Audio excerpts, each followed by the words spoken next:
Eh bien, le bonjour à toutes et à tous, ici Androtech pour une nouvelle vidéo et aujourd'hui, on va discuter, on va voir un peu pour ce qui est de Debian parce que Debian 12 vient de sortir. Alors, nous, ce qu'on va voir, c'est qu'on va voir comment évoluer Debian 12. Alors, c'est parti, donc commençons tout de suite. Alors, déjà d'abord, voilà, on a les notes de version qui datent du 10 juin 2023, donc il n'y a même pas une journée, en fait, il n'y a même pas un jour. Euh, Donc, Debian 12 Bookworm pour son nom de code. Donc, ce reste, donc après un an, 9 mois et 28 jours de développement, le projet Debian 12 Bookworm vient de sortir. Alors, ce qu'il y a de nouveau dans Debian 12, c'est l'arrivée par défaut des dépôts pour ce qui est des firmware, non libres. Et pour ce qui est de Debian 12 directement, voilà, pour ce qui est en termes de environnement bureau, pour ceux qui utilisent Debian en tant que workstation, non pas en tant que serveur, euh, on a par exemple pour ce qui est de GNOME un rafraîchissement de GNOME. Pour ce qui est de 3.38, on est passé à GNOME 43. Pour ce qui est de KDE, on passe de KDE 5.25 ou un truc dans le genre, ou 5.23, je sais plus exactement, à 5.27. On passe à KDE 5.27. Pour ce qui est de LXDE 11, LXQT 1.2.0, Mate 1.26, XFCE 4.18. Voilà. Alors, 11 089 nouveaux paquets au total, pour un total de 64 419 paquets. 6 296 paquets marqués comme obsolètes et supprimés. Et 43 254 paquets ont été mis à jour dans cette version. Voilà. Donc ça, c'est des nombreux logiciels de mise à jour. Donc il y a plus de 67% de logiciels qui ont été mis à jour par rapport à Debian 11. Donc on a Apache par exemple qui est mis en version 2.4.57, le bind serveur DNS bind 9.18, crypt setup 2.6. Bon ça je connais pas trop. GIM 2.10.34 aujourd'hui. Euh, Compilateur GNU 12.2, Inkscape 1.2.2, LibreOffice 7.4 qui restera figé jusqu'à Debian 13, Système D version 252, Samba 4.17, Vim 9.0, Python 3 et 3.11.2. D'ailleurs, Python 2 a été abandonné pour ceux qui ne savent pas, PHP 8.2, OpenSSH 9.2 et pour terminer, on va dire MariaDB 10.11 et encore pour terminer, le noyau de série, par exemple, enfin le noyau par défaut de Debian 12 qui sera figé jusqu'à la sortie de Debian 13, le noyau 6.1. Voilà.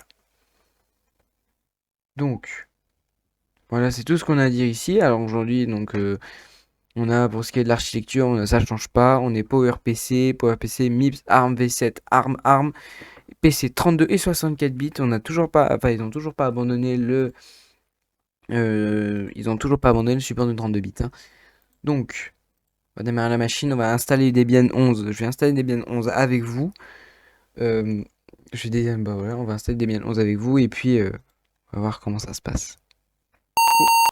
Je viens de voir qu'on est en BIOS, on va changer ça tout de suite, on va passer en EFI. Ça sera déjà peut-être mieux pour vous. Enfin, c'est mieux pour moi en attendant, si il est possible de le faire. Parce que du coup, je suis passé sur VMware Workstation 12. Et non, du coup, je ne sais pas comment. Enfin, il y a des trucs, je sais pas trop comment ils marchent. Voilà.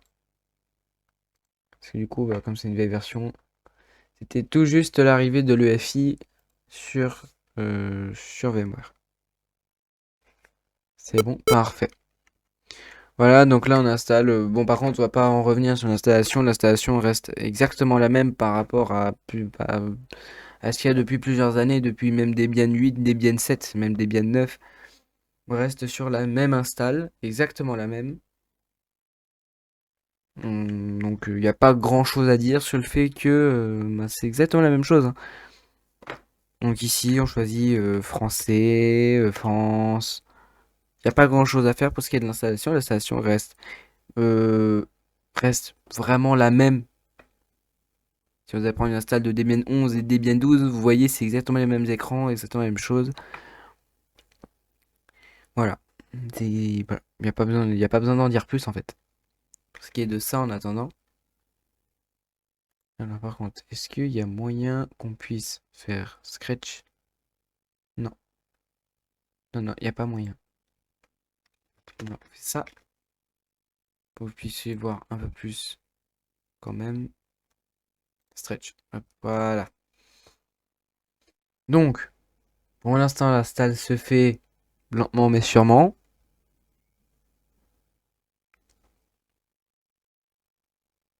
J'ai l'impression qu'en machine virtuelle, quand même, ça va plus vite que sur du réel, mais sur du matériel réel quand même.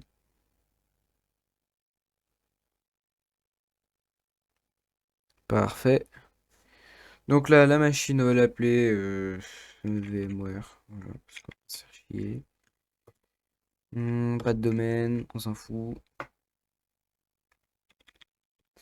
On met le mot de passe habituel. Hop. Ici, on met un majuscule. Parfait. Hop, hop, hop. Parfait. Alors, on va faire une install classique, hein, c'est-à-dire on va faire une install simple, rapide, concis. On s'en fout. De toute façon, c'est juste pour vous montrer après les nouveautés.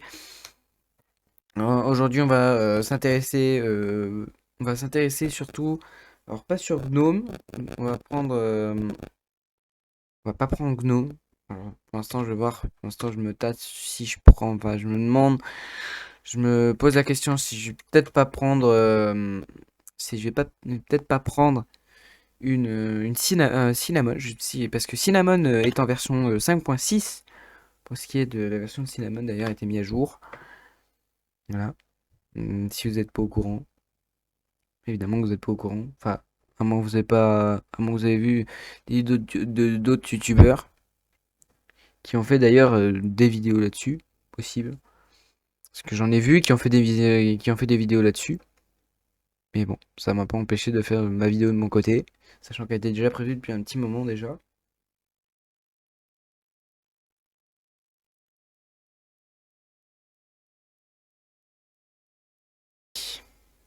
Le système maintenant installé. Voilà. Ça a été un peu long, on va pas se mentir, ça a pris presque une heure.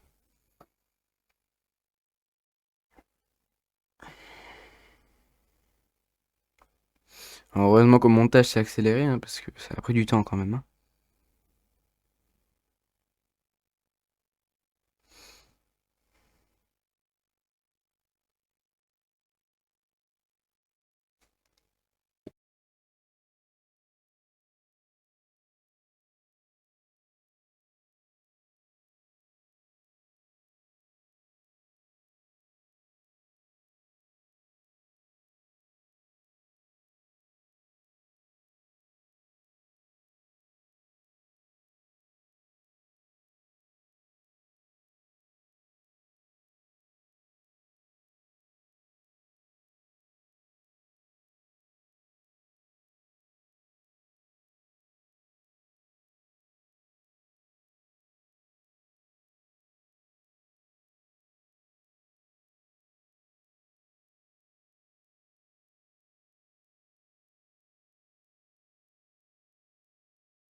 Ce qui quand même serait bizarre, vous l'ayez pas vu.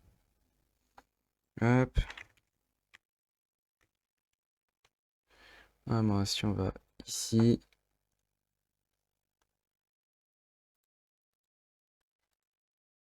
Ouais, parfait. Donc là, on a l'IDM, hein, comme on pourrait connaître.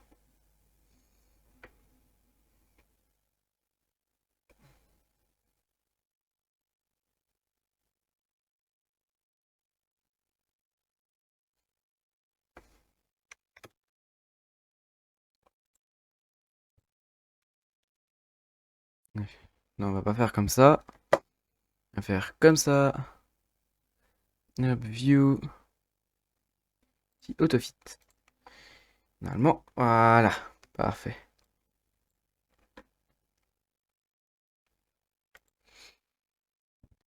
Pourquoi j'ai... Ok. Pourquoi Fraps est lancé? C'est pas Fraps, mais Masai Afterburner.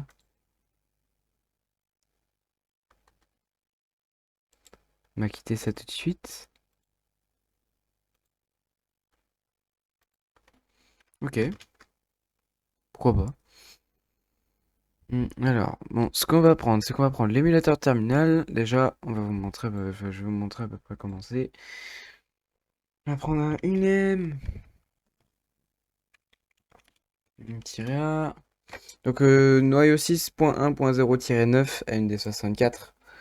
Voilà, on a pour ce qui est du navigateur web par défaut, donc évidemment on ne déroge pas à la règle, hein, Debian est fait pour être stable, donc du coup, si je me rappelle bien, c'est c'est Firefox ESR. Évidemment, là on a tout ce qui est des outils de XFCE, donc on a Terminal XFCE, gestionnaire de paquets synaptiques évidemment, hein. Donc on a Firefox en version de tête, si je me souviens bien, Firefox en version 102. Firefox ESR 102. Donc là, si on va dans Aide, on va dans... À propos de Firefox, normalement, on aura la version de Firefox. Firefox version 102.12.0 ESR. Donc on aura juste les mises à jour de sécurité jusqu'à la prochaine version qui incorporera toutes les mises à jour à partir de la version 102 jusqu'à celle qui aura d'ici quelques années. Alors bon, alors soit aller chercher, si tu pourrais me laisser y aller. Je n'a pas décidé pas vouloir me laisser y aller. Parce que j'aimerais au moins modifier, au moins passer sur un thème sombre, parce que moi, voilà, hein.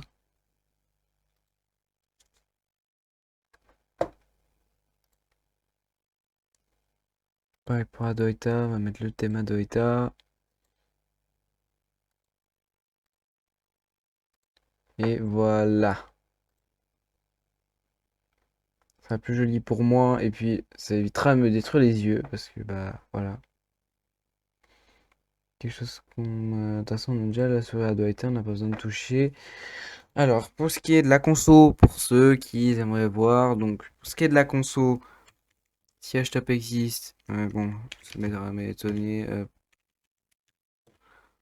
Voilà, apt update. On met quand même à jour, mais bon, même si ça sert à rien parce que c'est les dernières mises à jour.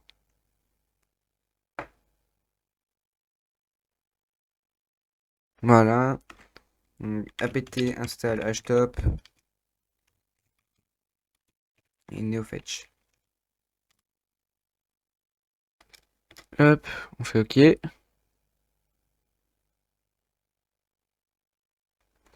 Donc les dépôts sont plutôt rapides, hein, pour ceux qui savent pas.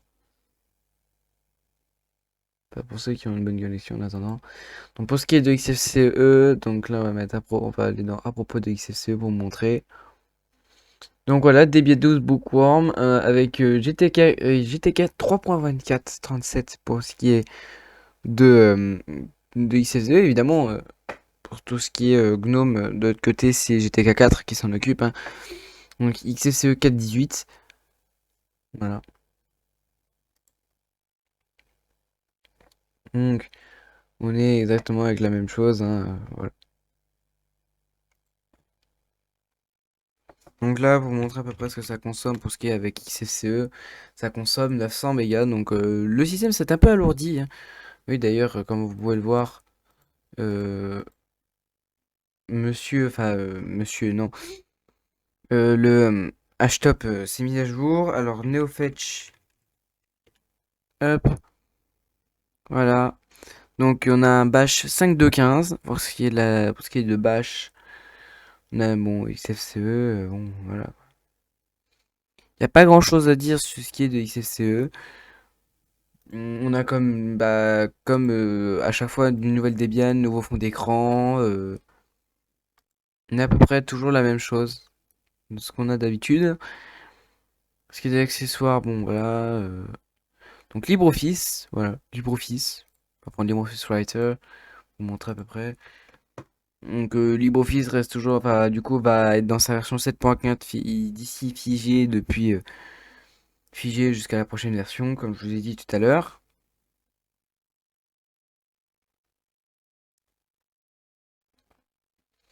Puis bon, après, ça reste quand même qu'un environnement, enfin, ça reste quand même que un rafraîchissement de version. Il y a juste, en fait, en grande majorité, c'est ça, en fait, Debian 12, comparé à Debian 11.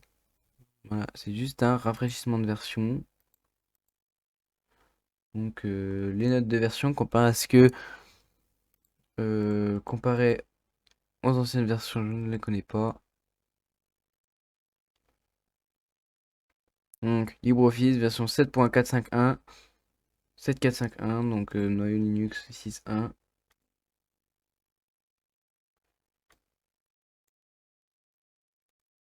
Je sais pas pourquoi, mais je sais pas ce qu'il a, mais bon, il ouvre tout en deux fois, c'est reloops.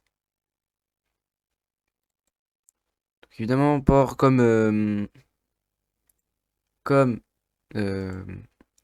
comme logiciel pour ce qui est CC, on a Tunar, hein, pour ce qui est du machin de fichier, qui lui aussi est en 4.18. Il y a beaucoup de choses qui ont changé. D'ailleurs, pour ce qui est de l'environnement par défaut, maintenant l'environnement de bureau par défaut sera GNOME désormais. Aujourd'hui, GNOME est désormais l'environnement par défaut de Debian qui avant était XFCE. Voilà. Avant, on voyait plus Debian avec XFCE que GNOME, qui était un peu moins. Voilà. Donc voilà, on a descendu à 661 mégas maintenant. Hein, pour comparer à un giga 89, on a 10 mégas de swap. Bon, voilà.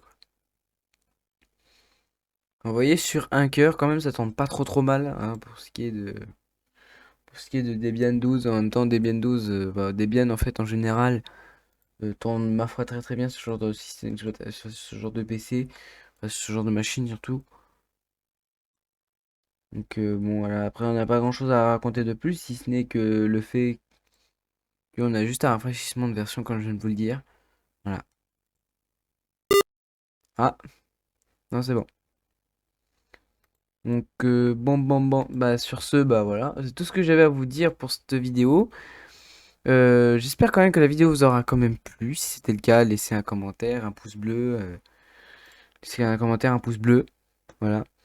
J'espère que cette vidéo vous aura plu et moi je vous retrouve plus tard pour de nouvelles aventures. Allez, ciao ciao!